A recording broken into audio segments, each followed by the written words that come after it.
வேட்டையன் படத்தில் பிஸியாக நடிச்சிட்டு இருக்கிற சூப்பர் ஸ்டார் அதுக்கு அடுத்தது தலைவர் 171 படத்தில் நடிக்க போகிறாரு. தலைவர் 171 படத்தை லோகேஷ் கனகராஜ் தான் டைரக்ட் பண்ண போகிறாரு. அதை தொடர்ந்து சூப்பர் ஸ்டார் ரஜினிகாந்த் மக்களுக்காக நிறைய நலத்திட்ட உதவிகளை பண்ணிட்டு வராரு. அப்படி தான் சமீபத்தில் ஆரம்பிக்கப்பட்ட ப்ராஜெக்ட் சூப்பர் ஸ்டார் ஹாஸ்பிட்டல் கட்ட போகிறாரு. மேலும் ஸ்கூல்ஸ் எல்லாம் கட்ட போகிறாருன்னு சொல்லப்படுது. ஆனாலும் மக்கள் அது கட்டி முடிச்சாதான் நம்புவாங்க. ரசிகர்கள் எல்லாருமே உற்சாகமாக இருக்காங்க. ஆனால் மக்கள் நம்புறதுக்கு இன்னும் டைம் எடுக்கும். அப்படிதான் சூப்பர் ஸ்டார் ரஜினிகாந்த் அரசியலுக்குள்ளே நான் பிரவேசம் பண்ணுவேன் அப்படின்னு சொல்லிட்டு சொன்னார்.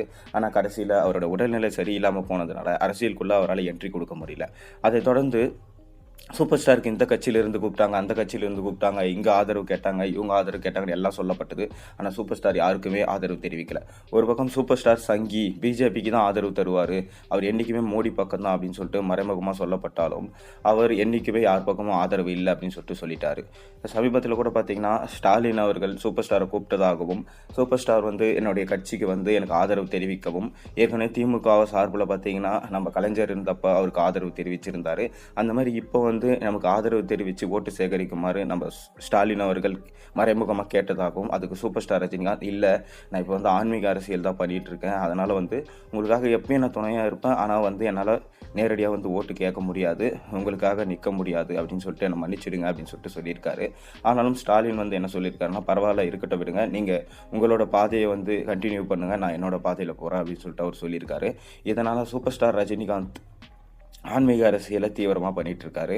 மேலும் அதை தொடர்ந்து பார்த்தீங்கன்னா ஒரு பக்கம் மக்களுக்கான நலத்திட்ட உதவிகளையும் அவர் மறைமுகமாக தான் பண்ணிட்டு இருக்காரு. நிறைய பேர் பார்த்தீங்கன்னா வெளிப்படையாக பண்ணும் இந்த சூழலில், ஆனால் மறைமுகமாக பார்த்தீங்கன்னா சூப்பர் ஸ்டார் ரஜினிகாந்த் தமிழக மக்களுக்காக நிறைய பண்ணிட்டு இருக்காரு. காவேரி நதிநீர் பிரச்சனையில் கூட பார்த்தீங்கன்னா இப்போ தண்ணி நாங்கள் விடமாட்டோம், எங்களுக்கே பார்த்தீங்கன்னா வறட்சி நிலவிட்டு இருக்கு, அதனால் சுத்தமாக தண்ணி கிடையாதுன்னு சொல்லிட்டு தமிழகத்துக்கு சொல்லிட்டாங்க.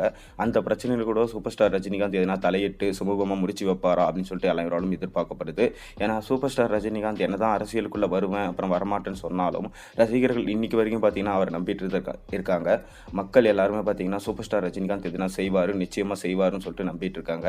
நீங்கள் உங்களோட கருத்து என்ன? சூப்பர் ஸ்டார் ரஜினிகாந்த் மக்களுக்காக ஏதாவது செய்வாரா செய்ய மாட்டாரா அப்படின்றது உங்களோட கருத்துக்களை மறக்காம கீழே கமெண்ட்டில் சொல்லுங்கள். மேலும் சேனலில் போகிற வீடியோஸ் தான் மறக்காம சப்ஸ்கிரைப் பண்ணுங்கள், லைக் பண்ணுங்கள், பெல் ஐகானை ப்ரெஸ் பண்ணுங்கள். அப்போ தான் போகிற வீடியோஸ் நோட்டிஃபிகேஷன் உங்களுக்கு சேரும்.